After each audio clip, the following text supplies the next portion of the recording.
Olá, pessoal. Nossa aula de hoje é sobre agravo de instrumento. Fui convidado aqui no IED para gravar esse módulo. É um recurso com o qual todo advogado trabalha muito com ele, além de outros recursos, evidentemente, mas o agravo de instrumento tem o seu lugar aí muito especial na tarefa, na missão diária do advogado. Comecemos aí falando sobre as espécies de agravo de instrumento. Aliás, eu falo aqui antes sobre o título, né, dessa aula, é o agravo de instrumento segundo a jurisprudência do STJ. Por que colocamos isso?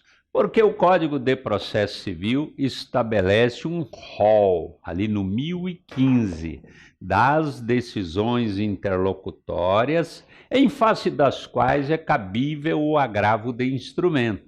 Mas o STJ mudou tudo. O STJ abriu o catálogo, abriu as possibilidades. Me lembro lá na comissão que integrei do novo CPC no Senado Federal, a ideia era fechar, de não caber inicialmente, não caber recurso de decisão interlocutória. Elas seriam irrecorríveis.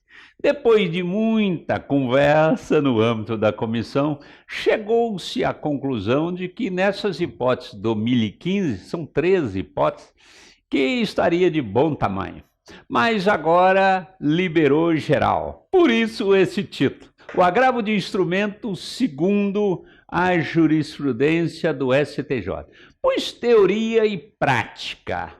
Porque, vez ou outra, nós citamos aqui um trecho de um recurso, até de um modelo, digamos assim. De recurso de pós-graduação não vai trabalhar com modelo, mas eu gosto de mostrar como fizemos neste ou naquele caso. E a prática também porque pegamos a orientação do STJ, né, o Tribunal Máximo em matéria de direito infraconstitucional, daí o subtítulo, Teoria e Prática. Aliás, como advogado, né, eu tenho dado assim muita ênfase aos aspectos práticos. É claro que eles não se desgarram do teórico. Se o advogado for só prático, ele não será advogado. Será um rabo lá. Mas se ele for só teórico, isso não tem valor a rigor. As faculdades em si não podem ensinar só uma teoria vaga, totalmente desgarrada da prática, ensinar a filosofia A ou B. Isso não faz muito sentido para essa visão do direito que se realiza nos fóruns, se realiza nas consultorias. Você que ainda é estudante, eu me dirijo também aos estudantes, porque este módulo vai ser utilizado pelo GEM, que é a editora do meu livro, para os compradores do livro, ele terá direito. Então, você comprando um curso de Direito Processual Civil, ganhará este módulo. E você que está me ouvindo ou é aluno do portal IED, e é uma alegria estar aqui com você, ou você adquiriu o nosso livro. E é assim. Então, a prática é muito importante. Eu sou advogado já há 6 anos, depois de ter passado aí 9 anos no Tribunal de Justiça como desembargador, eu sou advogado e atuamos com essa visão prática, pragmática. E o direito se realiza sim, seja você advogado, juiz, promotor de justiça, consultor jurídico, defensor público, delegado, enfim. É essa a visão pragmática, uma visão que é somente teórica, que não é passível de aplicação na prática. Me perdoem aqueles chamados acadêmicos, tão somente acadêmicos. Elas não, esse conhecimento, me perdoem, não tem valor. Serve às vezes para uma conversinha aqui e acolá, desse jeito. Você já leu Habermas? Não, não é a nossa visão. Me perdoe, com todo respeito a todos, a nossa conversa aqui é sobre agravo de instrumento. Usa aqui assim, espécies de agravo. Aliás, é a minha assessoria aqui que montou esses slides, viu? Espécies de agravo. Nós vamos tratar do agravo de instrumento. O agravo que vai ao tribunal com um instrumento, instrumento no sentido de um caderno com peças processuais, isso é instrumento, é o novo nome do recurso. Aqui começa no 1015, do agravo de instrumento, porque acabou o agravo retido. No Código de 73 era o agravo, que podia ser na modalidade retida, e era a regra, ou excepcionalmente poderia ser de instrumento. Acabou esse chamado agravo retido. E por que acabou o retido antes de eu falar das espécies as diversas espécies de agravo? Acabou porque a finalidade do tal agravo retido era evitar a preclusão daquela decisão interlocutória.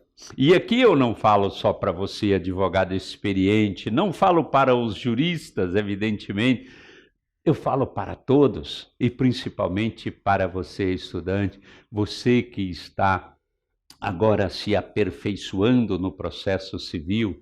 Eu não gosto do termo reciclar, não, que dá a impressão que é para resíduos, mas não é o caso. Mas você que está reciclando, vai lá. Então essas lembranças, o agravo poderia ser retido para evitar a preclusão. As decisões interlocutórias não recorridas eram precluíveis. Eram, não são mais. Decide, e se você não agrava, não preclui, se não estiver no rol do 1015. O 1015 aí vai ter um rol, nós vamos analisar cada uma das hipóteses de cabimento. Naquelas hipóteses ali você tem que agravar, se não preclui, mas aquilo é excepcional. Outra decisão interlocutória que não esteja nesse rol do 1015, sempre do Código de Processo Civil, é claro, elas não precluem, diferentemente do Código de 73, que as decisões interlocutórias eram todas recorríveis via agravo retido ou via agravo de instrumento. Para que eu estou falando isso? Por que eu estou ressuscitando o que morto já está, que é o Código de Processo Civil de 73? É para que nós possamos verificar o que preclui e o que não preclui. Tudo era precluível, exceto as matérias de ordem pública, é claro. Agora não é mais assim.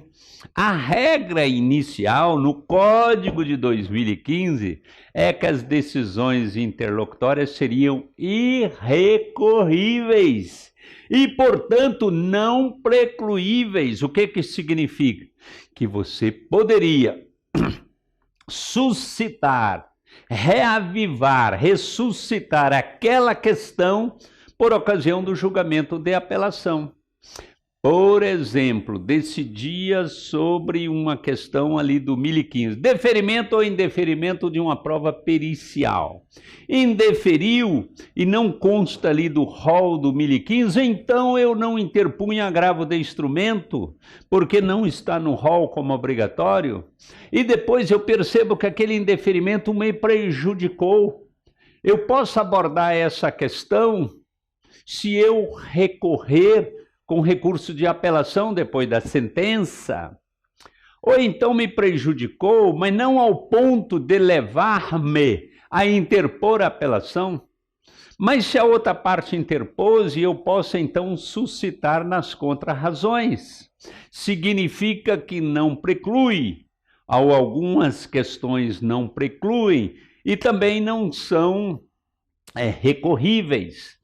Agora, nós estamos falando de agravo de instrumento e já adiantamos, em razão do título, dizendo que o rol do artigo 1015 do Código de Processo Civil, sempre de 2015, se eu não falar, e se eu não falar qual é o código, é porque é o Código de Processo Civil. Mas comecemos aqui, espécies de agravo. Agravo é um gênero, é um termo que serve para muitos recursos.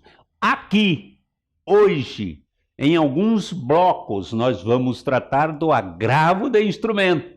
previsto aí no artigo 1015 a 1020 do CPC de 2015, que eu nem falo novo CPC.